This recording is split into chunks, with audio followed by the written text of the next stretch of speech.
Chapter 7. Riva tried to suppress it, but she couldn't help herself. She tossed back her head and let the laughter escape. The other stock clerks in the employees' lounge turned to see what the commotion was.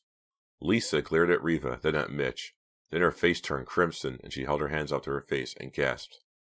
It was 8:30 Saturday morning, and Lisa had just arrived for work wearing a gray wool skirt, silk blouse and blazer, and high heels. Before even saying good morning, she noticed that the other workers were in jeans and sweatshirts and sneakers. "Riva, what's going on?" Lisa asked, her eyes surveying the others, who were now all staring back at her. Riva, trying to keep a straight face, started to answer, but before she could say a word, Donald Rawson, the head of the stockrooms, walked over to Lisa and scowled at her. That was when Riva lost it. She started to laugh. Lisa, blushing hard, turned to Mitch for support. Riva could tell by the expression on Mitch's face that he felt really bad for Lisa, but he avoided Lisa's glance and didn't say a word. "We generally tend to dress down a bit in the stock rooms," Donald Rawson told Lisa, rubbing the top of his bald head. I thought I was going to be at the perfume counter," Lisa stammered. "I mean, Riva told me to dress glitzy and—" She glared at Riva. "I'm so sorry, Lisa," Riva gushed. "I guess I got the information wrong. Could you ever forgive me?"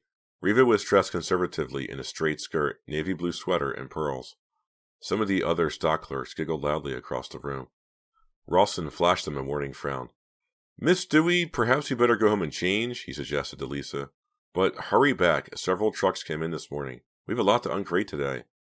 Lisa gave Riva one last angry glance, then bolted from the room, her high heels clicking across the concrete floor. Almost as soon as she disappeared out the door, Rob entered, peering around the small room uncertainly. He was dressed in a brown wool sports jacket, dark brown slacks, a white shirt, with a green and brown striped tie. He had a bright red Santa costume draped over his arm. He searched the room, spotted Riva, and angrily marched up to her. "Riva, if this is your idea of a joke, it isn't very funny," he said, gesturing with the costume. The hairy white beard fell to the floor, and when he bent down to pick it up, the Santa hat fell. Everyone was laughing. "I don't believe you. I really don't," Rob said to Riva, ignoring them. "Rob, lighten up," Riva said, enjoying his distress immensely. "You're perfect for Santa. You won't even need any padding." More laughter. Rob's mouth dropped open, but no sound came out. "Riva, I see you're up to your old tricks," Donald Rawson said, shaking his head with disapproval. "Who, me?" Riva asked, with exaggerated innocence. "We've got to get to work," Rawson said sternly, glancing up at the large wall clock above his head. "The store is opening at 9:30. He turned to Rob, who was standing still and breathing heavily, obviously very upset. "Are you going to put the costume on?" "I guess so," Rob said grudgingly. "I like to forget the whole thing, but I really need the money," he sighed. "Maybe it'll be fun." "You were born to play this part," Riva said enthusiastically. "That's enough, Riva," Rawson said sharply. "Isn't it time for you to get to the cosmetics counter?" "You're a salesperson?" Bitch asked, surprised, the first words he said all morning. Riva nodded with a smile. "Daddy wanted me to start at the bottom, but I refused." "Riva, please," Rawson snapped. "I have to give the new workers their assignments." He raised the clipboard he'd been holding at his side. "Before I go upstairs, I just wanted to speak to you for a moment," Riva said, grabbing Rawson's arm and pulling him aside. She held onto the clipboard and studied it for a moment. Then she leaned forward and whispered confidentially to Rawson, just loud enough for Mitch to overhear. "I want to make sure that you put Mitch and Lisa in different departments." She watched Mitch's eyes light up, then turned back to Rawson. "I see you've already done that. Thanks." She let go of the clipboard and started toward the door. "See you later, Mitch," she called softly, giving him her sexiest smile. Riva headed along the narrow corridor toward the escalator that would take her to the main floor. What a morning, she thought, very pleased with herself. Her little jokes had gone off even better than she could have hoped. Lisa's face turned red as a tomato, Riva thought, chuckling. Maybe it'll never go back to its natural pasty color. What a drip. Mitch would be much better off without her. She's such a waste of time. The little surprise she had cooked up for Rob had gone really well, too. She had to laugh. There he was, ready to begin a management career, but the only thing he was going to manage was a line of drooling kids from a chair in Santa Land. She probably shouldn't have played those jokes, Riva thought, but why not? Why not get a few laughs? Besides, Mitch, Rob, and Lisa were all lucky to have jobs. Despite her jokes, Riva was certain they were grateful to her. Of course they were grateful. They had to be. Everything was going so well. Riva had seen on Rawson's clipboard that Mitch was assigned to electronics, Lisa to the book department. Hope she doesn't get too many paper cuts opening the book cartons, Riva thought nastily. She knew that Mitch had overheard her request to Rawson, so he had to know that Riva was interested in him. She hadn't been very subtle about it, but subtle wasn't Riva's style. Later, she decided, she'd pay a visit to Mitch and be even less subtle. Yeah, this was definitely starting out to be fun. Walking jauntily, Riva was just a few yards from the escalator when a hand grabbed her from behind and pulled her roughly around the waist. "Hey!" she cried, trying to pull free. "Let go!" Another hand clamped hard over her mouth. Despite her struggles, she found herself being dragged into a darkened supply room. Chapter 8. Riva's heart thudded in her chest. Her eyes struggled to adjust to the sudden darkness. She couldn't break away. She couldn't scream. Then, to her surprise, the hands that had pulled her into the empty room loosened and let her go. Riva spun around, anger overcoming her fear. "Hank!" she cried. "What are you doing here?" He laughed that familiar high-pitched laugh. His dark eyes glowed in the dim light of the supply room, his expression mirthful, amused. "Did I give you a little scare?" She stared back at him, unwilling to let him know just how much he had terrified her. "Just paying you back for Saturday night," he said, still grinning, his face close to hers. "What do you want?" she snapped, edging back toward the open door. "Did you come here just to pull that dumb joke?" His smile broadened. "I work here," he said. Riva's mouth dropped open in surprise. "Huh?" "You heard me. I work here, starting this morning." She took another step toward the door. "You got a job here? Someone hired you?" His smile faded.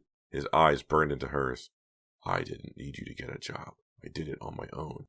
She uttered a scornful laugh, twisting her face into a sneer. "So, where's your broom, or did they only issue you a dustpan?" He didn't react to her sarcasm. "I'm working in the security department," he said quietly. "An assistant. I watch the security monitors." Riva shook her head scornfully. "Perfect job for you, Hank. Watching 12 boob tubes all day long and getting paid for it." He jammed his large hands into his jeans pockets. Her remark had gotten to him. "Hey, you know I'm into electronics," he said, sounding defensive. "Who fixed your VCR last week?" "Who fixed your brain?" Riva cracked. "You're just following me around, Hank. That's the only reason you got a job here. You can't believe that I broke up with you, but I did." Her voice hardened. Her eyes grew cold. "It won't do you any good. We're through, Hank, so leave me alone." As much as he tried to conceal it, Hank's face revealed that her words had stung him. "I needed a job. That's all," he said, but without conviction. Then he grabbed her arm. "Listen, Riva." "Let go!" "I didn't do anything to you," he said heatedly. "You have no reason to give me a hard time." "Let go! You're hurting me!" she cried. He let go of her arm, but didn't back away. He's so big, Riva thought, so powerful, so strong. If he really wanted to hurt me, he could do it easily. "I'll be watching you, Riva," he said with sudden menace. "What?" "I'll have 12 monitors. I'll be watching every move you make." Even in the darkness of the empty supply room, Riva could see his anger. As she backed away from Hank into the corridor, his words echoed in her mind, and she felt a chill, a cold tingling down her spine, a chill of real fear. "Clay, what's with the knife?" Pam asked. He shrugged. "Just playing." He continued opening and closing the blade. He always has to be fiddling with something, Pam thought, watching his hands. He could never just sit still. "Hey man, that's not a Boy Scout knife," Mickey said, scratching his head. "Where'd you get it?" "Found it," Clay said, an odd smile forming on his lips. They were sitting in Mickey's small, box-like living room. Pam slouched low in the worn cushions of the threadbare couch. Clay in a wooden chair across from her. Mickey on the floor, his back against the couch, his legs stretched out straight in front of him, 2 unwrapped candy bars in his lap. Across the room the TV was on, a rerun of some police show. No one paid any attention to it. The wind howled outside the narrow living room window, rattling the glass. The sound of a pop-top being pulled could be heard from the kitchen, just beyond the living room. They could hear Mr. Wakely shift in his chair at the kitchen table. He'd been sitting there since Pam had arrived, finishing off 2 six-packs of beer. She heard him get up once to go to the refrigerator and pull out another 6-pack. "He's been drinking non-stop ever since he lost his job," Mickey confided, lowering his voice to a whisper. "He's heartbroken. I can't even talk to him about it." "Has he tried to find another job?" Pam whispered. Mickey shook his head. "He hasn't left the house, except to buy beer." "Some Christmas this is going to be," Clay said glumly, slapping his palm with the side of the knife blade. "Where's Foxy?" Mickey asked, tearing open one of the chocolate bars and taking a big bite. "He had to work late tonight and then go someplace with his parents," she replied, her fingers playing with a ripped bit of fabric in the arm of the couch. "You know he got a job?" "Huh? Where?" Mickey asked, chewing. Pam rolled her eyes. At Dalby's? Do you believe it? Clay snickered bitterly. Foxy got a job at your uncle's store, and you couldn't. Pam's expression darkened. She could feel the anger building inside of her, like a volcano ready to explode. I have my cousin Riva to thank, she said through gritted teeth. She's a cold wind, Clay said. Twirling the knife in his hands, he smiled, pleased at his poetic description. She's a liar. That's what she is, Pam said heatedly, surprised at the force of her own emotion. Someday I'm going to tell her what I think of her. Why not do it right now, Mickey suggested, gesturing toward the phone on the low table beside the couch. Pam considered it briefly, then shook her head. It's not worth it. First thing you know, Uncle Robert will be calling my dad, and it would start a big family fight. So what? Clay asked, staring at her with his hard steel gray eyes. So, I don't want to wreck my parents' Christmas too, Pam told him, still playing with the frayed couch fabric. I don't want to start a world war. I'd just like to get back at Revis somehow. From the kitchen, they could hear the top being popped off yet another beer can. I hate your uncle too, Mickey said angrily. Look what he did to my dad, a month before Christmas. Clay burst out humming a loud, off-key version of Deck the Halls, twirling a knife as he sang. He stopped abruptly and jumped to his feet, the diamond-like stud in his ear catching the light from the floor lamp. Can you guys keep a secret? Pam gazed up at him. She'd only seen that gleeful expression on his face once before, when he ditched the police cruiser. Yeah, sure, Mickey said, pulling himself up straight. No, I mean it. Really, Clay said, starting to pace back and forth across the small room. Mickey pulled himself up beside Pam on the couch. They both followed Clay with their eyes, wondering what had gotten him so worked up. What's your secret? Pam asked. Come on, man, you know you can trust us, Mickey added. Clay stopped pacing and leaned against the windowsill, staring out into the darkness. I've been working on a little plan, he said quietly. So quietly they had to struggle to hear him. They waited for Clay to continue, but instead he walked over to the TV and turned up the sound. Then, glancing toward the kitchen, he pulled the wooden chair over to the couch and straddled it right in front of Pam and Mickey. Hugging the chair back, he began to speak in a low, excited voice, glancing toward the kitchen every few seconds, obviously determined that Mr. Wiggly wouldn't hear what he was saying. I have this plan, he repeated. I know it'll work. It's a way we can have a good Christmas. I mean, get presents and stuff. He glanced nervously toward the kitchen, then turned his eyes on Pam. And it's a way you can get back at your cousin. Huh? Pam stared at him, confused. Clay, what are you talking about? I've already worked it out with the night security guard at Dalby's, Clay whispered excitedly, leaning close to Pam and Mickey. I'm going to rob the store. Chapter 9. Maybe you two would like to come along, Clay asked. Mickey laughed and playfully slapped Clay's shoulder. You're kidding, right? But Pam knew immediately that Clay was serious. Clay, she knew, didn't really have a sense of humor. He didn't kid around or say things to get a reaction from people. Clay meant what he was saying. The intensity on Clay's face quickly convinced Mickey that Clay really was planning to rob Dalby's. And now Clay continued to stare expectantly at both of them, as if awaiting an answer.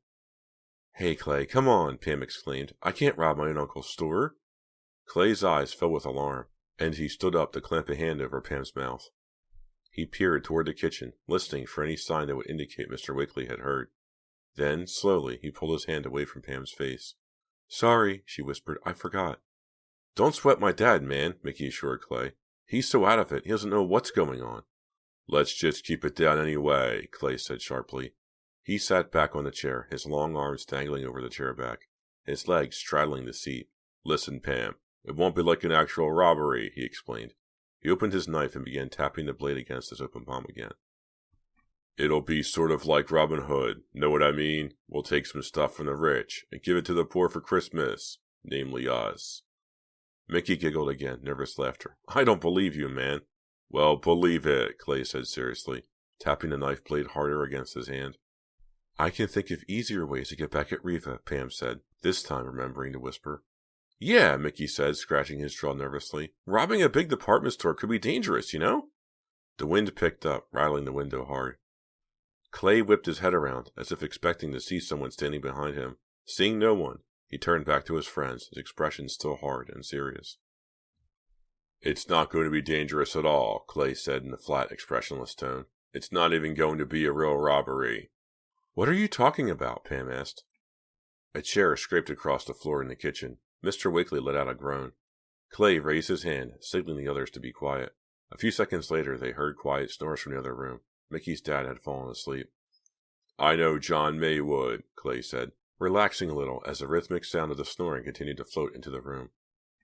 He's the night security guard. He's an old friend of my dad's. Your dad must know him too, Mickey.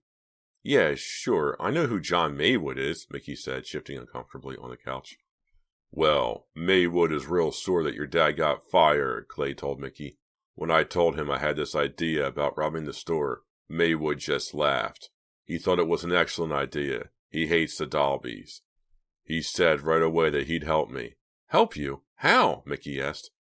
Pam sat staring at Clay in silence, wondering how far Clay really would go with this, wondering how far he'd already gone. Maywood said he'd open a back door and let me in. Then he said he'd let me take whatever I wanted, no problem. He'll even stand guard for me. Wow! Mickey exclaimed, twisting the candy bar wrapper in his hand. His expression became thoughtful as he considered everything Clay had said. Won't Maywood lose his job? Pam asked. Won't the police know right away that he let you in? Not if I make it look like a real robbery, Clay replied excitedly. You mean? I have to make it look like I knocked him out or something, maybe tie him up, hit him over the head, just hard enough to make it seem real. Maywood said he could handle it from there. But what does he want in return? Pam asked suspiciously. He's not going to go through all this to help you rob the store just because he hates my uncle so much. No, you're right, Clay said quickly. He has a list, some things he wants me to steal for him. Not a whole lot. Just some stereos and a fur coat. Toys for his kids. This is crazy, Clay, Pam said. It's just crazy. What about the alarm? Mickey asked. Is Maywood going to help out with that too? Clay nodded. Pam could see that Mickey had already cast aside any doubts and was ready to join Clay in this plan. In a way, she couldn't blame Mickey. She knew how upset he was seeing his dad fired like that, and then watching his dad fall apart the way he had. She could understand Mickey's desire to carry out a plan that would avenge his father. Pam had a lot of the same feelings. Not just because Reva had lied to her once and said there was no vacation jobs at the store. It wasn't the first time Reva had lied to her, had kept her down, had made sure that Pam knew her place. Their entire lives, Reva had treated Pam as an inferior, as a poor relation, as a nuisance to be snubbed, to be looked down upon, to be taken advantage of. Well, thought Pam, maybe Reva hadn't been like that for their entire lives. There had been a time when they were friendly, when they confided in each other, when they did things together. All that had changed when Aunt Julia, Reva's mother, had died. Everything changed, especially Reva. She had cut off any close ties they had had. Overnight, she turned cold to Pam, had become cruel and superior. Is she angry, Pam wondered, because my mother is still alive and hers isn't? No, that was too crazy. The idea that Reva, who had everything, could be jealous of Pam was just too absurd. Pam refused to believe it. But then, why was Reva always so horrible to her? Pam realized that in the past 3 years she had grown to hate her cousin. Reva's refusal to let Pam have a job was the final straw. The final straw. To Pam's astonishment, she found herself seriously considering Clay's plan. But how do we get into the safe? Mickey asked. Maywood can't get us into the safe, can he? No safe, Clay told him flatly. We're not going to steal money. I promised Maywood that. We'll just take clothes and radios and CDs and stuff. Anything we want for Christmas. That bit of information made Pam feel a little easier. Robbing a safe seemed much more serious than grabbing some jeans and CDs. And there's no way the police will know we've been there, Mickey asked. A loud snort from the kitchen made all three of them jump. They froze, listening hard, until the regular and gentle snoring resumed. There's no way the police will know, Clay assured Mickey. If the alarm doesn't go off, the police don't come. And Maywood told me he won't trip the alarm till we're gone. And then, asked Mickey, thinking hard, when the cops finally do show, Maywood tells them he didn't see anything. He can't identify us? That's right, Clay replied, a grin slowly forming on his narrow face. Pam saw that Mickey was grinning too. Neat, he exclaimed. He turned to Pam. It's an excellent plan, isn't it? Pam shook her head. I don't know, she said softly. Come on, Pam, Mickey urged. There's no danger, really, Clay told her. And think of how much you hate your cousin. Think of all the presents you can't buy because she wouldn't give you a job. Think of how rich she is and how poor you are. No, Pam cried suddenly and jumped to her feet. Both boys were startled and jumped. No, Pam repeated. I couldn't do it. I just couldn't rob my own uncle's store. She walked over to the window and peered out past her own reflection in the dark glass. A storm of wet sleet had started. I'd be too afraid anyway, she added. Okay, that's cool, Clay said, raising both hands in a gesture of calm. You don't have to be part of the robbery. Good, because I won't be, Pam said emphatically. But maybe you could just drive Mickey and me there, Clay suggested. Pam realized he had this all worked out. He probably figured Pam would refuse to help. But Pam was the only one who had a car. He needed her. Pam, suddenly chilled, moved away from the window. What are you asking me to do, Clay? Just drive the car. He raked a hand through his brown, slicked back hair. Just drive us there. And wait for us. The trunk on that old Pontiac of yours is big enough to hold an elephant. We'll stash the stuff in there, then bring it to my house. You want me to drive the getaway car? Pam cried dramatically. There won't be anything to get away from, Clay reminded her patiently. No one will be chasing us, remember? Pam swallowed hard. Okay, I'll do it, she said. And then she thought, did I really say that? Did I really just agree to drive the car for a robbery? It isn't really a robbery, she told herself. Besides, if anything goes wrong, Uncle Robert won't press charges against me. At least, I don't think he will. A knock on the front door startled them all. Pam cried out. Clay nearly toppled off the wooden chair. Oh, that's Foxy, Pam said, her heart still pounding. I forgot. I asked him to pick me up here. She started for the door, then stopped and turned back to the two boys. Be quiet about this. I don't want Foxy to know. They both nodded in agreement. Foxy was a nice guy and a bit of a straight arrow. He definitely wouldn't approve of Clay's plan, especially since he had just started working at Dalby's too. Pam pulled open the door, and Foxy hurried in out of the sleet and raging wind. What a storm, he cried, shaking the water off like a dog after a bath. Hi, Foxy. Smiling, Pam led him into the small living room. Hey, man, how's it going? Clay asked. Foxy, his dark hair drenched and matted against his head, shrugged his broad shoulders. You know. How was work? Pam asked, searching the closet for her winter coat. Did you see Riva? Foxy groaned. Yeah, I saw her. Let's talk about something pleasant instead. As Foxy took a seat by the window, Pam found her mind wandering back to the robbery plan. It's nothing to worry about, she thought. It's going to be so easy. Clay has it all planned so perfectly. What could go wrong? Chapter 10. You're so lucky, Pam, Riva said, wedging the phone receiver between her chin and her shoulder so she could let her newly polished nails dry. Huh? Pam reacted on the other end of the line. You get to hang out. Take it easy, Riva continued. I'm stuck in this stupid store practically every day for the last 2 weeks. Pam was silent at the other end. Riva chuckled to herself. My cousin is such a wimp, she thought. Why doesn't Pam ever speak up? Why doesn't she ever have the nerve to tell me what she's really thinking? I've got to get off, Riva, Pam said. My dad wants to use the phone. You should get your own line, Riva said cruelly. Anyway, my dad wanted me to invite you for Christmas Eve, as usual. Riva stifled a yawn. Why does Dad insist on having them over every year? Doesn't he get tired of pretending we're all one big happy family? She chatted a few more minutes with Pam, blowing on her nails, checking her hair in the mirror over her dressing table. Pam seems distant, Riva thought. Maybe she's decided to give up pretending we have anything in common. Riva had heard that Pam had been hanging out with Mickey Wakely and Clay Parker, just about the worst kids at Shadyside High. What was she trying to prove anyway, Riva wondered. Doesn't she care about her reputation? Doesn't Pam even want to pretend that she has a chance to make something of her life? After all, Riva thought, Pam didn't have it so bad. Sure, she didn't have a big house or good clothes, but at least she still had a mother, someone to talk to, someone to share things with. Tenderly running a finger along her cut lip, Riva said goodbye to her cousin, and glancing at the clock, replaced the phone receiver. Feeling the nearly healed lip gave her a shiver of dread, and for a moment she considered not going into work. She was already half an hour late after all. But then she thought about Mitch and changed her mind. Mitch, what's your problem? She thought, feeling exasperated. It was more than 2 weeks since they started their vacation jobs at Dalby's. 2 weeks of dropping Mitch subtle hints, and not so subtle hints. Still, he hadn't made a move. Was he so attached to that drippy Lisa that he was choosing to ignore the fact that Riva was coming on to him? Was he just impossibly shy? Today's the day, Riva decided. I'll make the first move myself. It's time for a very direct approach.